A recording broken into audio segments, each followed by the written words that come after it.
Yes, I know what a phobia is. A phobia is a fear of something. It is a scientific term for an overriding fear of something.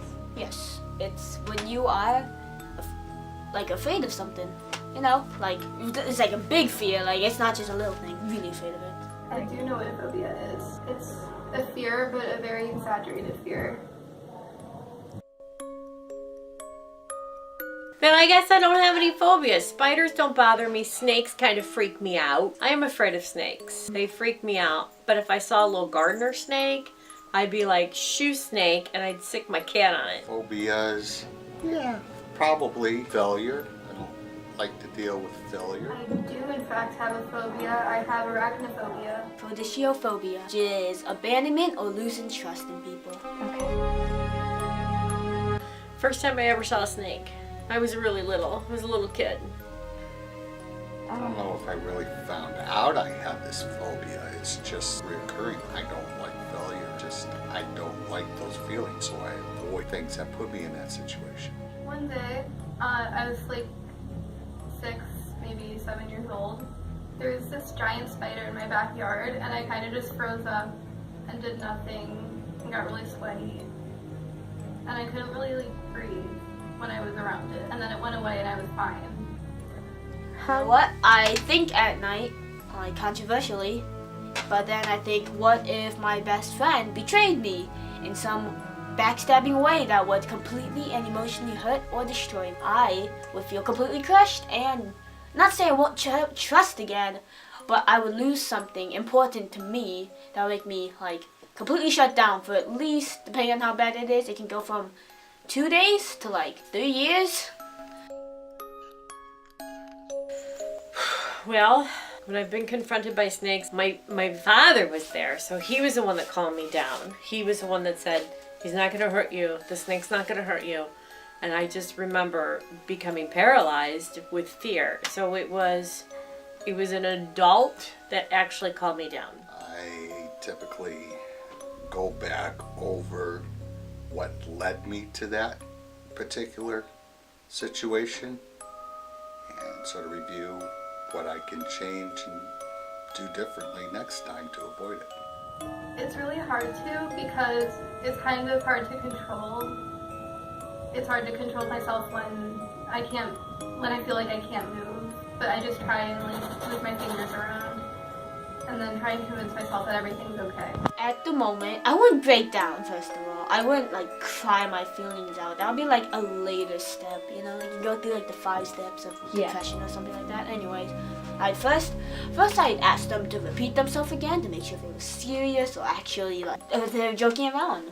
And if they were serious about it, I'd be like, well, you win some, you lose some. I'll act nonchalant in front of them and like pretend like it's not a big deal. But then when I get home, I'd probably like, I'd go in like a whole full rage. Yes, my children. Well, I'm sure most people have phobias, whether they admit them or not, but I can't think of any straight off. I probably do. Anyone else has a phobia? Well, I'm not sure if they have it anymore, but yours truly. Phobia is much more extreme and uncontrollable. Well, I think a phobia is, again, a manifestation of fear to the point where you alter who you are or what you do to avoid it. A fear is when you're scared, but a phobia is that fear but really exaggerated. Now, fear, you're just like scared of it irrationally. You're just like, oh, I'm really scared of this certain thing, but like it won't completely shut down my brain. Like I'll be like, oh, I'm scared, I'll scream at it, I'll like run away or like try to not confront it. But a phobia is like you absolutely cannot like be near it, whatever your phobia is. You can't just cope with it. You have to like actually like not be in the same vicinity as the place as that. At least that's how I think it is.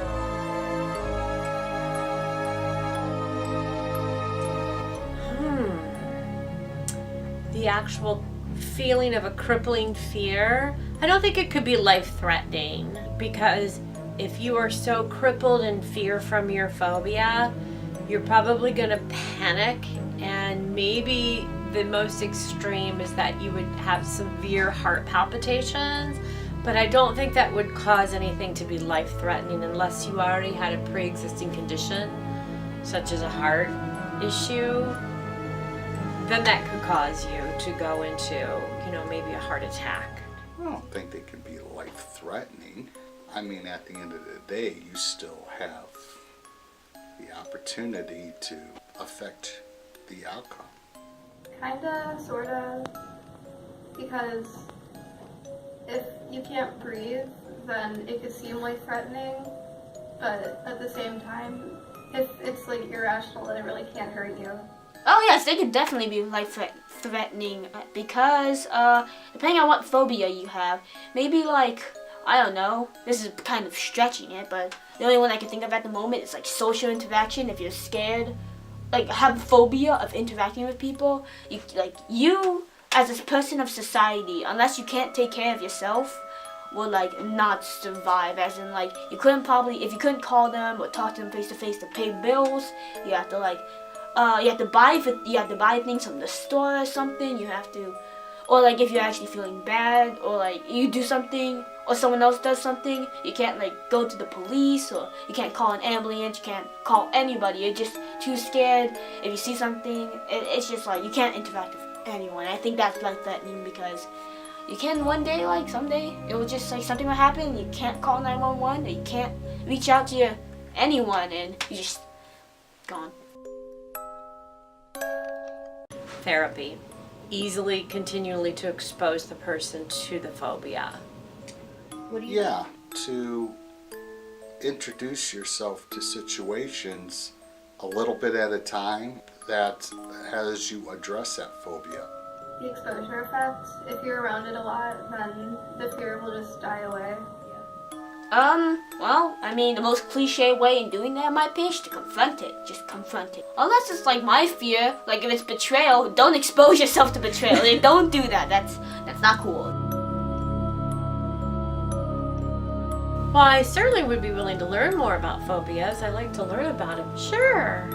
Yes, because it's interesting to learn how the human brain processes something terrifying like that. Sure. I always like to learn new things, and I like interesting knowledge. I guess so, because it's important to come to terms with your health and fear, and just not living in fear all the time. Are there? Absolutely. I used to study this stuff a while ago. Well, not study it, but research a bit. Because I'm interested in that type of stuff. Like, I research phobias, I research disorders, I research mental, disorders, mental illness, same thing. Like, psychology, basically, philosophical stuff. The brain is your worst, it's your greatest enemy. It could be your best ally or your worst enemy, I guess.